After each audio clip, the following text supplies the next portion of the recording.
Hello students, हमने पिछले video भाग 1, भाग 2, भाग 3 में पढ़ा कि महावीर प्रसाद द्विवेदी जी को अपने मित्रों से आत्मकथा लिखने की प्रेरणा मिली। उन्होंने अपने मित्रों की आज्ञा होने के कारण ही अपनी आत्मकथा लिखी। उन्होंने अपनी आत्मकथा में बताया कि उनका बचपन बहुत अभाव में बीता। उनकी कौटुंबिक दुरावस्था के कारण उन्हें अपनी पढ़ाई स्कूली में समाप्त करनी पड़ी और स्कूल शिक्षा के बाद उन्हें रेलवे में नौकरी करना पड़ा। परंतु उनकी प्रवृत्ति थी सत्संगति की, तो उन्होंने कुछ अपने लिए सिद्धांत निश्चित किए। उसमें पहला था वक्त की पाबंदी, दूसरा रिश्वत न लेना, तीसरा अपना काम ईमानदारी से करना और चौथा था ज्ञान वृद्धि के लिए सतत प्रयत्न करते रहना।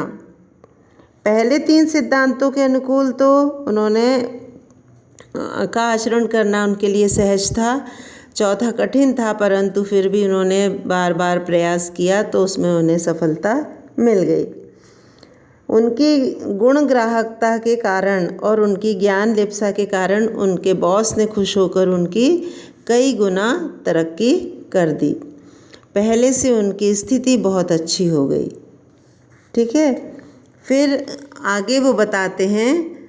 अब हम अगले गद्यांश में जानेंगे। मैं यदि किसी के अत्याचार को सह लूँगा तो उससे मेरी सहनशीलता अवश्य सूचित होती है, पर उससे मुझे औरों पर अत्याचार करने का अधिकार नहीं हो जाता। परंतु कुछ समयोत्तर बानक ऐसा बना कि मेरे प्रभु ने मेरे द्वारा औरों पर अत्याचार कराना चाहा।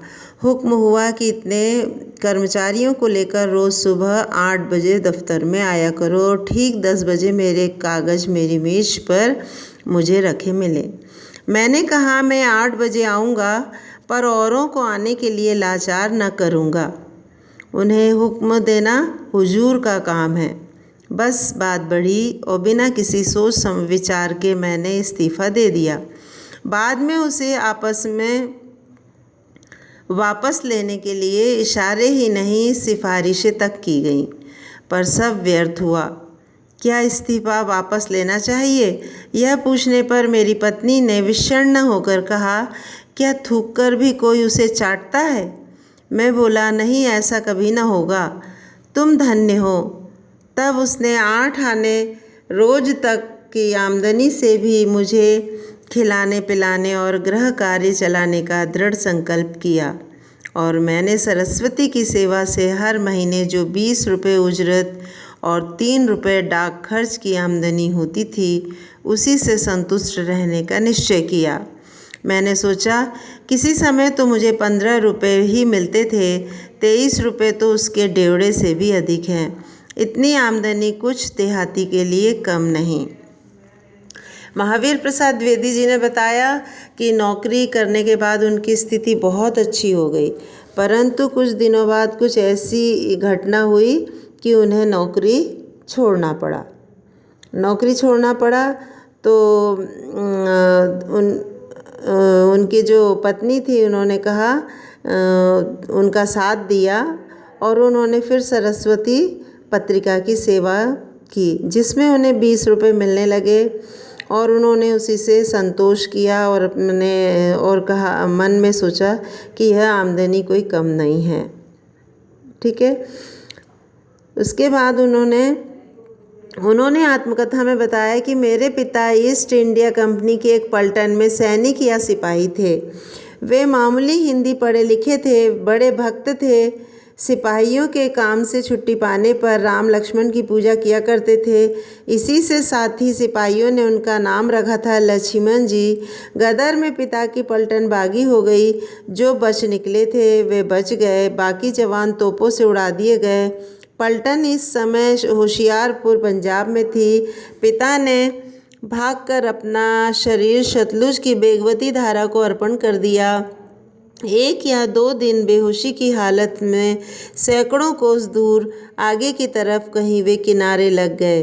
होश आने पर संभले और हरी मोटी घास के तिनके चूस चूस कर कुछ शक्ति संपादन की। मांगते खाते साधु वेश में कई महीने बाद वह घर आए।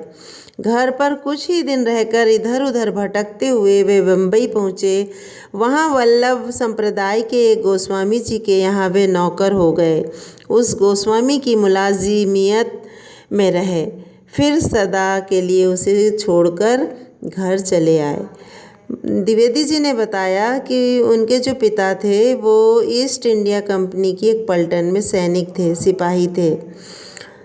तो देश को आज़ाद कराने के लिए उन्होंने गदर नामक क्रांति में भाग ले लिया और उस पलटन में भाग लेने के कारण अंग्रेज़ों ने बहुत से जवानों को उड़ा दिया और इनके पिता वहाँ से भाग निकले और सतलुज नदी में उन्होंने अपने आप को अर्पण किया, में कूद गए और इस तरह वो वहाँ से बहते बहते दूर निकल गए और कुछ दिन उन्होंने हरे घास को चूस कर शक्ति संपादित की और अपने प्राण बचाए। फिर उन्होंने साधु वेश में रह कर के वल्लभ संप्रदाय के गोस्वामी के यहाँ नौकरी करी और इस तरह अपने स्वयं की रक्षा की और वापस घर आए।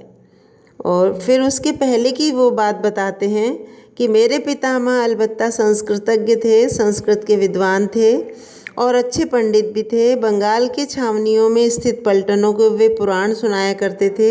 उनकी एकत्र की हुई सैकड़ों हस्तलिखित पुस्तकें बेच बेच कर मेरी पितामही ने पिता और पितृत्व आदि का पालन किया। वयस्क होने पर 2-4 पुस्तकें मुझे भी घर में पड़ी मिली। मेरे पितृव्य दुर्गा प्रसाद नाम मात्र को हिंदी तथा कैथी जानते थे, पर उनमें नए नए किस्से बनाकर कहने की अद्भुत शक्ति थी। रायबरेली जिले में दानशाह के गौरा के तत्कालीन तालुकेदार भूपाल सिंह के यहाँ किस्से सुनाने के लिए वे नौकर थे। मेरे नाना और मामा भी संस्कृतज्ञ थे। मामा की संस्कृतज्ञता का परिचय मैंने उनके पास बैठकर प्राप्त किया था। द्विवेदी जी बताते हैं कि मेरे दादाजी भी संस्कृत के विद्वान थे, पंडित थे और बंगाल की फौज में को वो पुराण सुनाया करते थे। मेरी जो दादी थी उनकी सैकड़ों हस्तलिखित पुस्तकों को उन्होंने बेच बेच कर हमारा पालन पोषण किया था। मेरे चाचा भी विद्वान थे। उनमें एक बड़ी अद्भुत शक्ति थी कि वे नए नए किस्से बनाते थे और उस किस्से सुनाते थे। तो उन सब का प्रभाव मुझ पर पड़ा। उनके पास बैठकर मैंने भी बहुत कुछ सीखा। ठीक है, अब अगले वीडियो में मैं आगे के गद्यांश समझाऊंगी।